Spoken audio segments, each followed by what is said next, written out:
There are two kinds of people a luxury hotel notices the moment they walk through the front doors. The first arrive wearing expensive suits, stepping out of black SUVs while smiling bellmen rush toward them before they even touch the entrance. The second arrive quietly. No designer luggage, no flashy watch, no one waiting to greet them. Most people never realize which group receives the better service. Daniel Carter did. He had spent 15 years building one of America's fastest-growing luxury hotel brands, and during those 15 years, he had learned a painful truth. People rarely reveal their character when serving the powerful. They reveal it when they believe no one important is watching. That was exactly why Daniel never announced who he was. A cold November rain fell across downtown Chicago as Daniel pushed through the revolving doors of the Grand Crest Hotel. The lobby shimmered beneath enormous crystal chandeliers. Soft piano music floated through the air. Guests laughed over glasses of wine near the fireplace. Everything looked perfect, exactly the way the company's advertisements promised. But Daniel wasn't admiring the decor. His 6-year-old daughter, Lily, slept peacefully against his shoulder, exhausted after 3 delayed flights and nearly 12 hours of travel. Her tiny pink backpack hung from his arm beside an old stuffed rabbit she'd refused to leave behind since her mother passed away 2 years earlier. Daniel adjusted her gently without waking her. She whispered something in her sleep. "Daddy." His heart softened instantly. "I'm here, sweetheart," he whispered. She smiled without opening her eyes. That tiny smile made every exhausting mile worth it. People walking through the lobby saw only a tired father. Wrinkled brown leather jacket, simple jeans, travel bag over one shoulder, rainwater still clinging to his boots. No one could have guessed that the man standing quietly near the reception desk had personally approved every marble floor, every chandelier, every employee training manual inside the building. Daniel owned the hotel. Actually, he owned every Grand Crest hotel across the country, but almost nobody knew his face. That had always been intentional. 3 months earlier, customer complaints had started appearing. Not about dirty rooms, not about broken elevators, not even about prices, something far more dangerous. Guests kept using the same words. They made us feel invisible. Daniel couldn't ignore that sentence. Luxury wasn't expensive furniture. Luxury was how people felt. So he began visiting his hotels without warning. No assistants, no executives, no security, just a father traveling with his little girl. Tonight would become his most important visit yet, although he had no idea how much it would change. The front desk was staffed by 2 employees. A sharply dressed young woman named Vanessa stood behind the computer, perfectly groomed, wearing an elegant black blazer with a polished gold name badge. Beside her stood another receptionist, Emily, scrolling through arrivals while casually sipping bottled water. Neither looked up. Daniel waited. 10 seconds, 20, 30, finally. Vanessa sighed before forcing a professional smile that never reached her eyes. Checking in. Daniel smiled politely. "Good evening." His voice remained quiet so Lily could keep sleeping. "I have a reservation under Carter." Vanessa typed slowly. Her fingers paused, then she frowned. "I'm not seeing anything." Daniel wasn't surprised. Corporate reservations often appeared in another section. "It may be listed under executive bookings." Vanessa barely glanced back at the screen. "No, it's not here." Emily shrugged. "We're fully booked anyway." Daniel blinked. "I made this reservation almost 3 weeks ago." "I'm sorry." Vanessa's tone suggested she wasn't sorry at all. "You'll have to find another hotel." Daniel looked down at Lily. She shifted slightly in his arms. Outside. The rain had become heavier. Every nearby hotel would likely be crowded because an international medical conference had filled most of downtown. "I'd really appreciate it if you could double-check. It's been a long day. My daughter needs somewhere to sleep." Vanessa folded her arms. "I already checked. There isn't anything available." The conversation should have ended there. But then Emily quietly leaned toward Vanessa, whispering just loudly enough for Daniel to hear. "They always show up looking like this during conventions." Vanessa smirked. "I know." Daniel felt something sink inside him. Not anger. Disappointment, because he had heard that tone before. The quiet judgment people reserved for strangers they believed didn't belong. He could have ended the conversation with 5 simple words. "I own this hotel." Instead, he remained silent. Because once people knew who you were, you stopped seeing who they really were. Lily stirred again, her eyes opened halfway. Daddy. Are we there? Daniel smiled warmly. We're almost there. I promise. She nodded sleepily before resting her head against his shoulder again. Vanessa watched the exchange without expression. Then she looked at the growing line forming behind Daniel. Sir. If you don't have another reservation, I'll need you to step aside. The words weren't rude. The delivery was. People in line began watching. A businessman glanced impatiently at his watch. A young couple exchanged uncomfortable looks. Daniel slowly stepped back, not because she asked, but because he wanted to see what would happen next. Sometimes. The next 30 seconds reveal more about a company than 6 months of board meetings ever could, and across the lobby. Someone had been quietly watching everything. A woman in a housekeeping uniform. She had stopped pushing her linen cart the moment she noticed the exhausted father carrying a sleeping little girl in the rain-soaked leather jacket. She looked at the child, then at the roses tucked carefully into Daniel's travel bag, then back toward the front desk. She frowned, set her cart aside, and began walking toward them for a brief moment. No one moved. The businessman in line looked irritated. The young couple quietly stepped around Daniel as though avoiding an inconvenience. The receptionists returned to their computer screens, already treating him like yesterday's problem. Only one person walked toward him. She wore a burgundy housekeeping supervisor's uniform instead of the sharp black suits worn at the front desk. Her silver-streaked hair was tied into a neat bun, and tiny laugh lines framed kind brown eyes that had clearly spent years noticing the people others overlooked. Her name badge read, Maria Lopez. She smiled gently. Excuse me, sir. Her voice was warm enough that Daniel immediately looked up. I couldn't help noticing your little girl. Lily had fallen asleep again, her stuffed rabbit dangling from one tiny hand. Maria's expression softened. She looks exhausted. Daniel smiled. It's been a very long day. Maria nodded. I remember those days. I raised my grandson after my daughter passed away. Sometimes children don't need much. Just one safe place to sleep. For the first time since entering the hotel, Daniel felt someone actually saw him, not his clothes. Not his worn jacket, not the rain on his boots, just a father trying to take care of his little girl. Maria glanced toward the front desk. Did they find your reservation? Daniel answered calmly. They said it doesn't exist. Maria frowned. That doesn't sound right. She walked behind the reception desk. Vanessa sighed loudly. We already checked. Maria looked directly at her. Did you search executive reservations? Vanessa hesitated. We searched enough. Maria didn't move. I asked. Did you search executive reservations? Emily rolled her eyes. Maria, we know how to use the system. Maria's voice stayed calm. So humor me. Check. Vanessa clicked reluctantly. The keyboard echoed across the silent lobby. 5 seconds passed, then 10. Suddenly, her confident expression disappeared. She blinked twice, scrolled back, opened another screen, then another. Daniel noticed the exact moment she realized something was wrong. Emily leaned closer. What is it? Vanessa swallowed. There.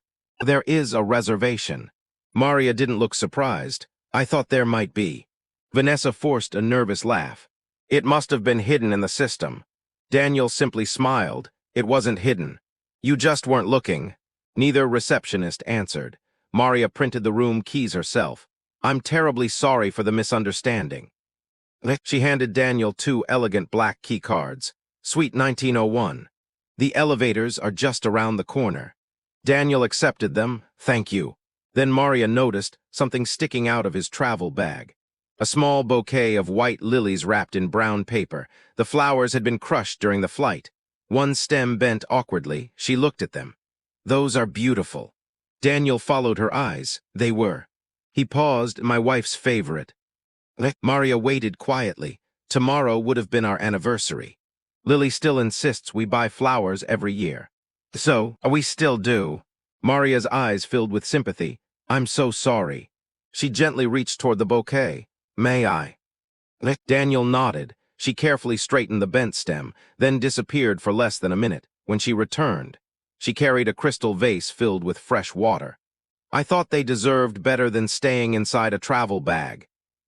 Daniel stared at the vase. It wasn't expensive. It wasn't company policy, it wasn't even necessary, it was simply kind. Lily opened her sleepy eyes again. They're pretty. Maria smiled. They're for your mommy. Lily nodded quietly. She loved flowers. Maria gently touched Lily's shoulder. I'm sure she still does. Daniel suddenly felt his throat tighten. Not because of the flowers, because someone had taken 30 seconds to notice them. Across the lobby. General Manager Richard Hale stepped out of a conference room. He immediately recognized Daniel. His face turned pale. He hurried across the marble floor. Mr. Carter. I'm so sorry. I had no idea you were arriving tonight. Vanessa froze. Emily nearly dropped her tablet. Maria looked confused. Richard continued speaking. I would have personally welcomed you. Daniel answered calmly, I know. The manager lowered his voice. Would you like to come to my office? Daniel glanced toward sleeping Lily. 5 minutes. Richard nodded. I'll have hot chocolate sent to your suite for your daughter. Daniel smiled politely. Thank you. Then he looked toward Maria, and thank you. For treating us like guests. Maria smiled awkwardly. I was only doing my job. Daniel shook his head. No. You were doing something much more valuable. You were being human. 5 minutes later, inside the manager's office. Richard closed the door. I'm deeply embarrassed. Daniel placed the flowers carefully on the desk. I'm not interested in apologies. I'm interested in understanding. Richard nodded. I understand. Daniel leaned forward. Tell me something honestly. When did your staff stop looking at people and start looking only at appearances? The room fell silent. Richard didn't answer immediately. Instead, he slowly removed his glasses. There have been complaints. Daniel remained quiet. Richard continued. Mostly about attitude. Guests feeling ignored. Families. Elderly travelers.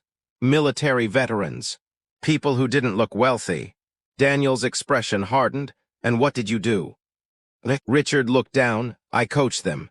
I issued written warnings. But, he hesitated. I didn't think it had become this serious. Daniel nodded once, then asked the question Richard had been dreading. Who trained Vanessa? Richard took a deep breath. I did. Daniel didn't raise his voice, didn't slam the desk, didn't show anger. That somehow made the silence even heavier. I see. Richard swallowed hard. But that's not the worst part. Daniel looked up. What do you mean? Richard hesitated again, then quietly slid a confidential guest complaint folder across the desk. There are 23 complaints. From the last 4 months. Daniel slowly opened the folder. His heartbeat slowed. The first complaint. A disabled veteran ignored for 40 minutes. The second. An elderly couple mocked because they couldn't afford the presidential suite. The third. A single mother told to try somewhere cheaper. Daniel turned another page, then another. His face remained calm, but inside, everything changed. Because this was no longer about 2 rude employees. This was a culture problem. Someone had taught them that appearances mattered more than people. And Daniel intended to find out exactly who. More than people. And Daniel intended to find out exactly who. Daniel didn't sleep much that night. Lily curled up peacefully beneath the thick white comforter, her stuffed rabbit tucked safely beneath one arm. She looked exactly like she had when she was a toddler. Peaceful, safe. Completely unaware that one ordinary hotel visit had uncovered something far bigger than anyone imagined. Daniel stood beside the floor-to-ceiling window overlooking Chicago's glittering skyline. In his hands rested the folder Richard had given him, 23 guest complaints, different cities, different dates, different hotels, yet every complaint described the same feeling. They judged us before they spoke to us. My children felt embarrassed. The staff acted like we didn't belong. Daniel closed the folder. He wasn't angry anymore. He was disappointed because somewhere along the way, his company had stopped living the values it was built upon. The next morning, Daniel walked into headquarters without telling anyone, no executive meeting, no announcement, just coffee in one hand and the complaint folder in the other. His executive assistant looked surprised. Good morning, Mr. Carter. He smiled. Could you ask every regional director to meet me in conference room A? Today, 9 o'clock. She blinked, all of them. Daniel nodded, every single one. By 9, the room was full. Regional directors, operations managers, human resources, training leaders. Even Richard sat quietly near the end of the table. Everyone expected another quarterly business review. Instead, Daniel placed 23 printed complaints in the middle of the table. No PowerPoint, no charts, no financial reports, only silence. He looked around the room. Who would like to explain these? Nobody spoke. He picked up the first letter. A retired Marine waited 48 minutes because staff assumed he couldn't afford the suite. He picked up another. A widowed mother was advised to find a cheaper motel. Another. A grandfather celebrating his anniversary left in tears. Daniel slowly looked around the room. These guests didn't complain about dirty rooms. They complained about us. The room remained silent. Then one executive finally cleared his throat. Daniel, these are isolated incidents. Daniel calmly shook his head. No, isolated incidents don't happen in 7 different hotels. They happen when culture breaks. He walked toward the large screen instead of showing company profits. He displayed an old photograph, a tiny roadside motel 20 years earlier. The paint was faded, the parking lot cracked. A much younger Daniel stood beside his late wife, Grace, holding a toolbox instead of a briefcase. This, he said quietly, was our first hotel. We cleaned rooms ourselves. We checked guests in ourselves. My wife baked cookies every Friday because children loved them. A few executives smiled. Daniel didn't. Do you know what Grace always told new employees? Nobody answered. He looked toward the window. Luxury begins the moment someone feels seen. He paused, not when they see marble floors. When they feel seen. Then he turned toward Richard. You told me you coached your staff. Richard nodded. I did. Daniel asked another question. What exactly were they taught? Richard hesitated. Finally, he answered honestly. We encouraged staff to prioritize premium guests. Daniel waited. Richard continued. Corporate clients. Loyalty members. VIP arrivals. Daniel nodded slowly. I approved priority service. He looked around the room. I never approved treating everyone else like they mattered less. The room grew painfully quiet. Then Daniel looked directly at human resources. I want every front desk employee in this company retrained. Every manager, every supervisor, and every executive, including me. Several people looked surprised. Daniel continued, if leadership isn't willing to learn, we have no right asking employees to. 3 days later, a company-wide email reached every hotel employee. No complicated language, no legal jargon. Just one sentence. Hospitality begins with kindness, not status. Underneath, every employee received a mandatory invitation, a brand new training program, not written by consultants, not created by corporate executives. Written by one person, Maria Lopez. When Daniel called Maria, she thought something was wrong. She nervously entered headquarters wearing the same burgundy housekeeping uniform she'd worn for years. She apologized before sitting down. I'm sorry if I overstepped the other evening. Daniel smiled. You didn't. You reminded me why this company exists. Maria looked confused. He slid a folder toward her. Inside, a new employee contract. Regional Director of Guest Experience. Salary nearly 3 times higher than she'd ever earned. Full medical benefits, travel opportunities, leadership authority across every Grand Crest hotel. Maria stared silently. I've never even worked behind a front desk. Daniel smiled. I know. That's exactly why you're qualified. She laughed nervously. There must be someone more experienced. Daniel shook his head. I've met hundreds of hospitality experts. Most of them can explain kindness. You demonstrated it. There's a difference. Maria's eyes filled with tears. I only brought you a vase. Daniel smiled warmly. No. You reminded an entire company how to care. 6 months later, every new employee attended something called the first 5 minutes. No computers, no reservation software, no sales targets. Instead, Maria entered the room carrying 3 simple objects, a child's stuffed toy, a bouquet of slightly bent flowers, and an old brown leather jacket. She placed them on a table, then she asked one question. What story do you think walked through your front door today? The room always became quiet, because suddenly, guests weren't room numbers anymore. They became people. A tired father, a grieving widow, a nervous young couple, a soldier returning home, someone celebrating, someone mourning, someone simply hoping to feel welcome. Maria never taught hospitality, she taught people to notice. One autumn evening, almost a year after that rainy night, Daniel returned to the same hotel. Again, without warning, again, wearing jeans, again, carrying Lily's backpack, this time. A young receptionist smiled before he reached the desk. "Welcome. You look like you've had a long trip. Can I bring your daughter some warm milk before you head upstairs?" Daniel smiled. "I think she'd like that." The receptionist noticed the stuffed rabbit, then the small bouquet of flowers in his hand. She didn't ask whether he could afford the room. She didn't judge his clothes. She simply said, "Those flowers are beautiful. Is someone special waiting for them?" Daniel looked toward Lily, then back at the receptionist. "They're for someone we'll never stop loving." She smiled gently. "I'll find you a vase." Daniel looked across the lobby, near the concierge desk. Maria stood quietly helping an elderly guest with her luggage. Their eyes met. Maria smiled. Daniel smiled back. Neither said a word. They didn't have to, because they both understood something the entire company finally understood. Luxury isn't measured by chandeliers, or marble floors, or expensive suites. It's measured in moments. The moment someone chooses patience instead of judgment. The moment a child is offered warmth instead of inconvenience. The moment a grieving father is treated with dignity instead of suspicion. Years later, when Lily was old enough to remember that rainy night, she asked her father why he still carried flowers every November. Daniel looked at the vase sitting on their dining room table. The same tradition, the same quiet love. Then he smiled. Because kindness keeps people alive in ways we don't always understand.